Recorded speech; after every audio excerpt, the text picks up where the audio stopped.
BP থেকে এটা দেওয়া আছে যতদিন এখানে লেখা আছে 3 মাস পর্যন্ত যেন আপনাকে অ্যারেস্ট না করা হয় বা হয়রানি না করা হয়, এটা বিপি থেকে স্যার এটা আমাদের তো ডাক্তার ইউজ করতে ঝামেলা করে নাই। তারপরে কন্টিনিউ কোথায় কন্টিনিউ তো সব কিছু একদম আছে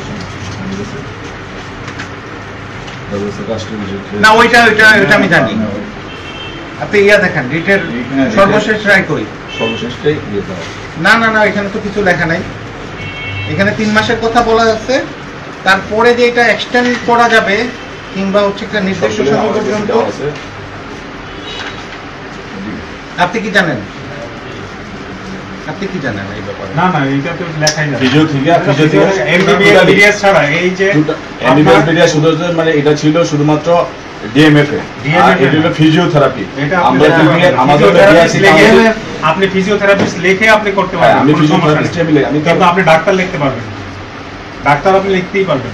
আমাকে তো আমাদের তো বিপিএ থেকে এটি বলা হয়েছে, এবং চিকিৎসক হিসেবে ডিআরটিটিক্স লেখার হিসেবে আমাদেরকে ফিজিওথেরাপিস্ট এটি আমরা লিখি সারা বাংলাদেশে। আপনি যে বলেন আপনি চিকিৎসক, ফিজিওথেরাপিস্ট চিকিৎসক, আপনি ফিজিওথেরাপিস্ট চিকিৎসক না, ফিজিওথেরাপিস্ট চিকিৎসক না, ফিজিওথেরাপিস্ট সে হচ্ছে থেরাপি দিবে, সেটা চিকিৎসক। আচ্ছা ওষুধ লেখার আপনি ডক্টর ইউজ করতে পারেন এই ধরনের কোনো রেফারেন্স আপনি আমাকে দেখাইতে পারবেন না। আসলে এটা ইটস নট, মানে এটা 100% কভার করে না, কারণ হচ্ছে এখানে 3 মাসের কথা বলা আছে, পরে তো বলা হয় না যে এটা কন্টিনিউ। হ্যাঁ, এটা বিপিএ এর আমাদের যে বাংলাদেশ ফিজিওথেরাপি অ্যাসোসিয়েশন থামেন রিসেন্টলি এতে বলা হয়েছে এমবিবিএস বিডিএস ছাড়া কেউ ডাক্তার লিখতে পারবে না। এটা শুধু বাংলাদেশ মেডিকেল এন্ড ডেন্টাল কাউন্সিলের জন্য। হ্যাঁ, আমরা অনলি মাত্র ফিজিওথেরাপিস্ট। ওকে, আমরা ফিজিওথেরাপি চিকিৎসক, চিকিৎসক না ফিজিওথেরাপি। আপনি ওষুধ লিখতে পারবেন না? ওষুধ আমি আপনি ওষুধ এই যে ওষুধের না না, আমি তো এটা তো আমাদের আরেকজন কেন না, আমি তো কোন ডাক্তার, আমি তো ফিজিওথেরাপিস্ট। ওয়ান ক্যান আমি ফিজিওথেরাপি চিকিৎসক, শুধু থেরাপি দিতে পারি। আপনার শুনেন, সবার রুলস এন্ড রেগুলেশন আছে না, সেই অনুযায়ী সে, যেমন আমি হচ্ছে ইউনো হিসাবে আমার তো একটা দায়িত্ব আছে, তো আপনার তো নিশ্চয়ই দায়িত্ব পালনের একটা ক্রাইটেরিয়া আছে।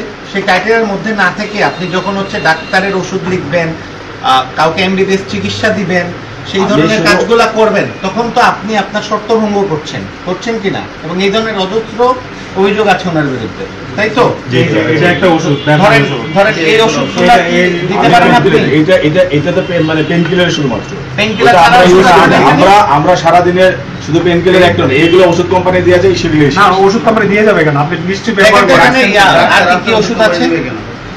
এই যে নিউরোকেয়ার, পেইন কেয়ার, এই না নিউরোপ্যাথিক পেইনের ওষুধ আপনার কাছে দেয়া, ইয়ার ওষুধ দেয়া, লেভিলাক্স সালফেশন, তারপর হচ্ছে এখানে হেলদি গার্ড, তারপরে হচ্ছে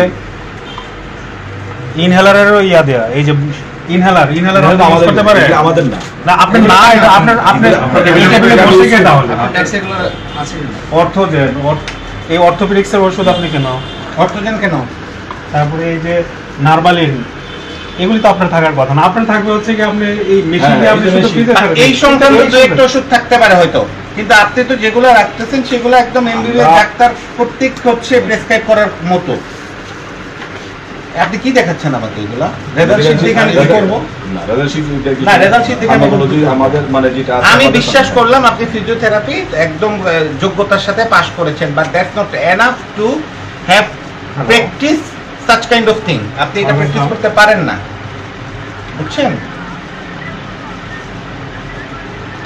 আর এগুলো ওষুধ আপনি কিভাবে লিখেন? আমি এমবিবিএস ডাক্তার না হয়, হ্যাঁ এগুলো তো আপনি দিয়েছেন নিশ্চয়ই, আর নইলে আপনার টেবিলে কেন এগুলো বলেন আমাকে? এগুলো আপনার টেবিলে কেন?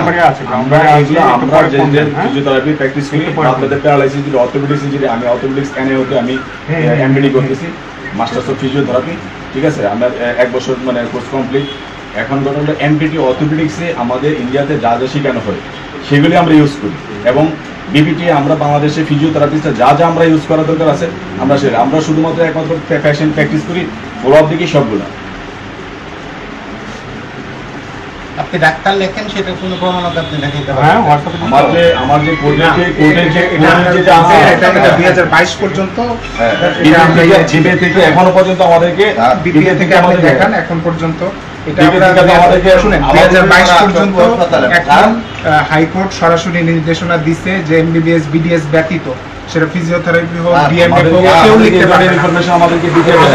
আপনি information gather করতে সক্ষম হন নাই, হ্যাঁ? আমাদের 2022 পর্যন্ত কিন্তু আমরা BMDS এর অধীনে আপনাদের না। যখন কেসটা চলমান ছিল 3 মাস পর্যন্ত, কোনটা? তখন কিন্তু আমরা কোনটা? অভিযান করি নাই। কোনটা? ফিজিওথেরাপিস্টদের আমরা এই আপনাদের যে একটা Physiotherapist দের রিট case নাই। পিটিশন ছিল, হ্যাঁ, ছিল। এই যে রিট পিটিশন, এই জন্য আমরা কিন্তু আগে কখনো এটা নিয়ে ইয়ে করি নাই। হ্যাঁ। কিন্তু রিসেন্টলি হাইকোর্ট অর্ডার দিছে, এমবিবিএস একবার স্পেসিফাই করে দিছে, এমবিবিএস বিডিএস ব্যতীত কেউ ডাক্তার লিখে প্র্যাকটিস করতে পারবে না। আপনি কি খোঁজ দিয়েছেন? ঢাকায় পপুলার মেডিকেলে ফিজিওথেরাপিস্ট বসে, সব জায়গায় ফিজিওথেরাপি, তারা এখন ডাক্তার লেখে না। এখনো পর্যন্ত সবাই বাংলাদেশ সবাই ফিজিওথেরাপিস্ট প্র্যাকটিস ইউজ করে। আপনি দেখেন, কেন করবেন না? দেখান আপনি। এই কেন করবেন সেটা বলেন, কেন আমার করবেন? ফিজিও যেটা আছে, আমি ফিজিওথেরাপি চিকিৎসক না কেন? কেনই বা আপনাদের ফিজিওথেরাপি 2022 সালে নিয়ে এটা আপনি টেকনিশিয়ান, আমি টেকনিশিয়ান কেন? আমি গ্রাজুয়েট। আমি Whatever you technician। are, you can be graduate, but আপনি ডাক্তার লিখতে পারেন কিনা সেটা নিয়ে আমার ডাউট আছে। ডাউট মানে কি? ওনারা তো বলছেন যে এরকম একটা recently আমিও দেখেছি মনে হয় পত্রিকায় যে বলা হয়েছে এমবিবিএস ডিগ্রি ছাড়া কেউ ডাক্তার, আর কি জানি এমবিবিএস আর বিডিএস বিডিএস ছাড়া কেউ ডাক্তার শব্দটা লিখতে পারবে না। এটা এটা আমিও আমাদের জন্য দেখেছি। প্রযোজ্য নয়, এটা তো এটা বিএমডিসি এর আপনাদের জন্য ক্ষেত্রে। প্রযোজ্য না কেন? এটা শুধুমাত্র অনলি বিএমডিসি এর ক্ষেত্রে। তাহলে কি আমাদের বিআরসি কাউন্সিল তো আমাদের অ্যাক্ট করা আছে। আমাদের বিআরসি কাউন্সিল তো অ্যাক্ট করা আছে। এই ঝামেলাটা আপনি সলভ করেন এটা। এটা আপনি একটু খবর নেন। তারপরে আমি ইটস ভেরি এডুকেট।